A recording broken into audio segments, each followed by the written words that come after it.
সুধীগণজন, গবেষক, শিল্পী, সংস্কৃতিকর্মী এবং প্রিয় শ্রোতাবৃন্দ, আসসালামু আলাইকুম। আজ আমরা কেবল একজন লোককবির জন্মবার্ষিকী স্মরণে সমবেত হইনি, আমরা সমবেত হয়েছি বাংলা মরমী সংস্কৃতির এক অনন্য সাধকের স্মৃতির সামনে দাঁড়াতে, যিনি তার গান, জীবন ও সাধনার মাধ্যমে মানুষের অন্তর্জগৎকে নতুন বাসা দিয়েছিলেন। তিনি আমাদের পরম শ্রদ্ধেয় বাউল সাধক উকিল মুন্সী। এই শুভক্ষণে আমি গভীর শ্রদ্ধা ভরে স্মরণ করছি সেই মহৎ মানুষটিকে, যিনি লোকসঙ্গীতকে নিছক বিনোদনের পরিসর হিসাবে দেখেননি, বরং একে রূপান্তরিত করেছিলেন আত্ম অন্বেষণ, প্রেম, বিরহ এবং মানব মুক্তির এক গভীর আধ্যাত্মিক ভাষায়। আমি আন্তরিক কৃতজ্ঞতা প্রকাশ করছি কোন ক্রিয়েটিভ স্টুডিওর প্রতি, যাদের উদ্যোগে এই 2 দিন ব্যাপী স্মারক আয়োজন বাস্তবায়িত হয়েছে। এটি কেবল একটা সাংস্কৃতিক আয়োজন নয়, এটি আমাদের শিকড়, স্মৃতি এবং আত্মপরিচয়ের সঙ্গে পুনঃসংযোগের এক গুরুত্বপূর্ণ প্রয়াস। আজকের আলোচনায় আমি একটা বিষয় তুলে ধরতে চাই। আমরা সাধারণত উকিল মুন্সী গানকে আধ্যাত্মিকতা, প্রেম কিংবা মরমী সাধনার আলোকে পাঠ করি, কিন্তু আমার বিশ্বাস উকিল মুন্সীর বিরহ দর্শন কেবল আধ্যাত্মিক অভিজ্ঞতা নয়, এটি আধুনিক বিশ্বের বিচ্ছিন্নতা তত্ত্বের এক লুকজ, মরমী এবং গভীর অস্তিত্ববাদী রূপ। অন্যভাবে বললে, উকিল মুন্সীর গানের বিরহ এবং আধুনিক দর্শনের বিচ্ছিন্নতা দুটি ভিন্ন ভাষায় প্রকাশিত একই মানবিক সংকটের 2 রূপ। উকিল মুন্সীর গানের কেন্দ্রে যে বিরহ ধ্বনিত হয় তা কেবল ব্যক্তিগত প্রেমের বিচ্ছেদ নয়, এটি মানুষের নিজের ভিতরের সত্য থেকে সরে যাওয়ার বেদনা, নিজের উৎস, নিজের অস্তিত্ব এবং নিজের মানবিকতার সঙ্গে সম্পর্কে হারানোর এক গভীর অভিজ্ঞতা। বাউল দর্শনে এই বিরহ কোনো সমাপ্তি নয়, এটি এক জ্ঞানের অবস্থা যেখানে বিচ্ছেদই উপলব্ধির দরজা খুলে দেয়। এখানে বিরহ মানে শুধু বেদনা নয়, এটি অস্তিত্বের বিচ্ছিন্নতা, চেতনা, যেখানে মানুষ নিজের হারানো আমিকে পুনরায় অনুসন্ধান করে। এই অর্থে উকিল মুন্সীর বিরহ দর্শন আমার আসলে আত্মার ফিরে আসার এক গান, যেখানে হারানো নিজেকে পুনরুদ্ধারের আকাঙ্ক্ষা ধ্বনিত হয়। একই সংকটের ভিন্ন ভাষা।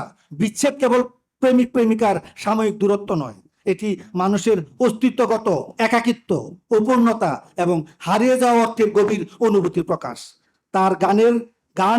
তার গান মানুষের অস্তিত্ব, প্রেম, বিরহ, আত্মপরিচয় ও মুক্তি সম্পর্কে গভীর অন্তর্দৃষ্টি বহন করে।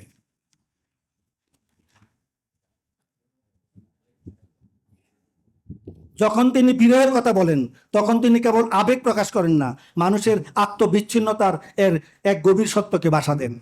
আধুনিক সমাজতত্ত্ব, দর্শন ও ভিন্ন পরিভাষায় একই অভিজ্ঞতার বিশ্লেষণ করেছেন। সেই অভিজ্ঞতাকে সময়কালীন চিন্তায় বলা হয় বিচ্ছিন্নতা, এলিনিয়েশন।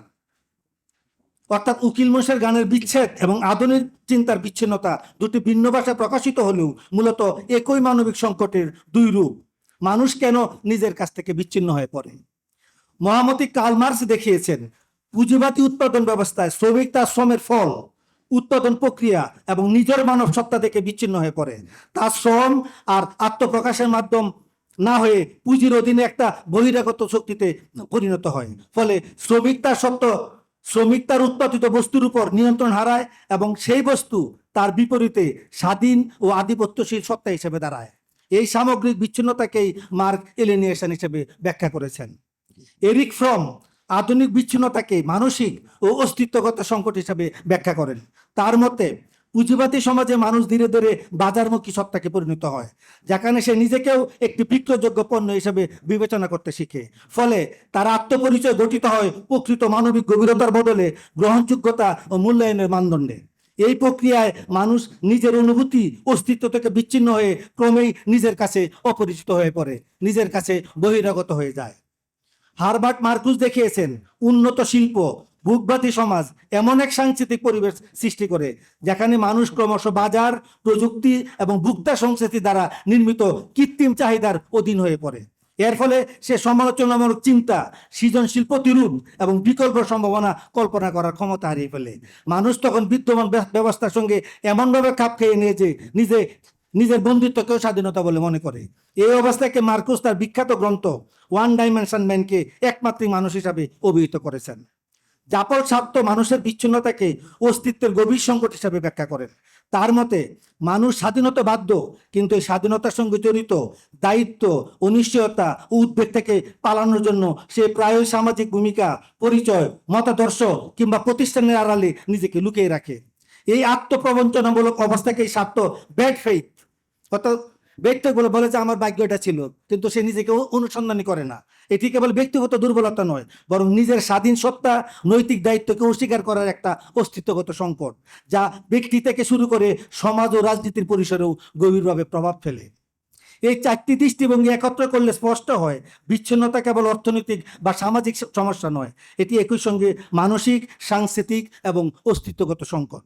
একদিকে বাউল মরমীরা বলেন মানুষ তার আসল মানুষের কাছ থেকে দূরে সরে গেছে, অন্যদিকে আধুনিক দর্শন বলেন মানুষ তার শ্রম, সম্পর্ক, স্বাধীনতা এবং চেতনা থেকে বিচ্ছিন্ন হয়ে পড়েছে। ভাষা ভিন্ন কিন্তু আত্মী একই, মানুষ নিজেকে হারিয়েছে এবং তাকে নিজেকেই পুনরুদ্ধার করতে হবে। উকিল মুন্সির প্রাসঙ্গিকতা, এই দুই দৃষ্টিভঙ্গি একত্র করলে একটি বিষয় স্পষ্ট, আধুনিক মানব জীবনে কেন্দ্রে রয়েছে এক গভীর অস্তিত্বগত বিচ্যুতি, নিজের কাছ থেকে নিজে দূরে সরে যাওয়ার অভিজ্ঞতা।